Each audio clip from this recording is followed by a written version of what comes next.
Hey everyone, Moms Against Medical Bullying. So I'm still stuck on the same book, and I'm reading chapter 7 again in Gender and Vaccination by Dr. Charles Creighton. And I'm really just taking my time and meditating in it, because it's so full, and the old English, it helps to read it and read it again to really let it soak in. So the pride and arrogance of the, medical doctors was so strong, even in 1801. Even when there was major discrepancies as to whether a cowpus was genuine or spurious. And what I'm trying to say is, even in the midst of their own confusion as to, figuring out this made up excuse about genuine cowpox and fake cowpox, even in that confusion of them not really being sure of what was what, they still maintain their pride and arrogance. For this dogma, for this doctrine, for this theory, this idea, they clung to it with everything. No plates were produced, plates as in drawings, I suppose, of what it was supposed to look like. No plates were produced, and confusion abounded among these doctors. Whenever vaccine failure was obvious, they did not stop their arrogance, and they did not quit from declaring the excuse that if it did not work, then it was spurious. They had no proof for this. It just was what it was. If it didn't work, then it wasn't the right one, because there's nothing wrong with my dogma. There's nothing wrong with our theory.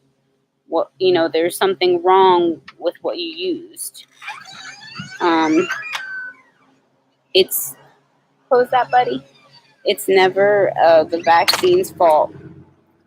In 1801 and 1802, the doctrine was mostly not the doctrine. The doctrine was mostly in request to explain away failures to protect, or in other words, cases of small. So people were on them asking, what happened? Why didn't your lymph protect? And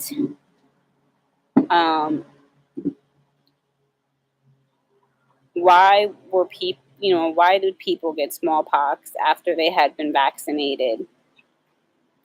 For the epidemic was then reviving a little from the periodic lull which had happened to correspond with the first trial of Jenner's nostrum. Between 1799 and 1800, there was another use for the spurious cry, and it was people getting seriously infected ulcers on their arms. This was a problem amongst prominent vaccine enthusiasts. Addington of West Bromwich, who used Woodville's lymph, and Evans of Keighley near Shifnal, who was supplied by Addington, who used Woodville's lymph. Patients had troublesome ulcers. Brown of Hatton Garden wrote to the Gentleman's Magazine in May of 1800 and said, in quotation, "Nasty, ugly, and inveterate ulcers have remained in the arm long after." And Strohmeyer of Hanover got matter from Woodville as well, and Jenner. And he said, in quotation, "The Gloucester matter frequently occasioned ulcerations of the inoculated parts of tedious and long duration, which the former matter never did." Now, I don't know here if they mean the former matter by if he was an old inoculator as well, but he had therefore given up Jenner's stock, which was, after all, only Woodville's altered for the worse in character in a series of transmissions. I'm not sure what that means either, that Jenner also got lymph from Woodville, but maybe he put it through, maybe it went through a few people, and then that's the lymph that this guy ended up getting. This is sick. It's disgusting. And in no one's right mind could this produce a healthy person. So Spurious was cried when people who were vaccinated got smallpox, and when there were troublesome ulcers that had appeared on the arms of their patients. The most famous cases of ulcerated cowpox arms happened among a rather poor and querulous set of people in Thunderbolt Alley in Clapham in the fall of 1800. The parents of these pox children were invective, which means they were cursing them out. They were using foul words against them because they harmed their children. The matter used on these kids was taken from another child's cowpox crust or vesicle. Their excuse was they used the lymph in a late period by using the infective matter in a state of fully representative of the cow's ulcerous affection.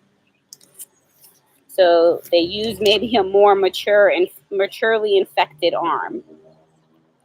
This incident, like today, was explained away. Blair, the editor of a journal called Medical Review, said that it arose from quote-unquote the spurious sort or from a violent matter derived from the cow. Dr. Letson, a leading physician, rushed to help the Endangered Cowpox Project with a letter dated November 25th, 1800. So again, the doctors are not rushing to protect the people. They're rushing to protect this theory. They're hard up for it. And in quotes, he says, the disease, he answered to the public, was not cowpox, but the morbid ulceration originating from the purulent matter formed under the scab or dried pustule of the cowpox. So Creighton says that Letson's writing proved Letson to be a windbag. I love that word. A windbag is a person who talks at length but says little of value. And he said a lot but said nothing. When is cowpox? Then Creighton goes on to say, here's a riddle. When is cowpox not the cowpox? When it fails to protect from smallpox and when it produces morbid ulcerations. So they had no proof for this. They were just making it up as they go. And just because they said it, that meant it was true. And now I have a riddle that kind of falls in line with that riddle. When is the measles?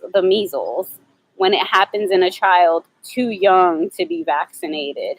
And then my other riddle is, when is measles not the measles? When it happens in a recently vaccinated child, then it's a different disease, right, guys? Besides the apologetic plea of spurious lymph, the excuse was sometimes put forward that smallpox was not smallpox, but something else. Why was the doctrine protected above all? Why? That's all they sought to protect was their ideas and what they had clung to. They could not let it go.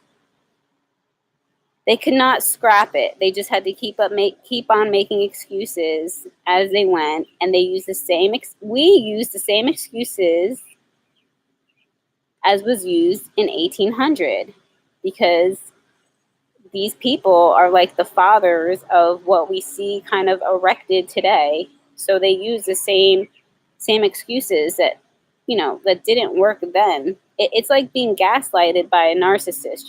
They're like saying, no, you're not really seeing what you're seeing, and then blah blah blah blah blah, they explain it away. So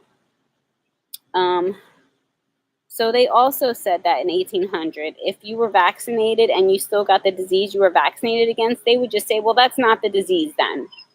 No, that's not the measles. You were just vaccinated for that. So they have no proof. They just say things, and we're just supposed to take them at their word. So I'm just going to end that there. Whew, it is hot today. Let's see.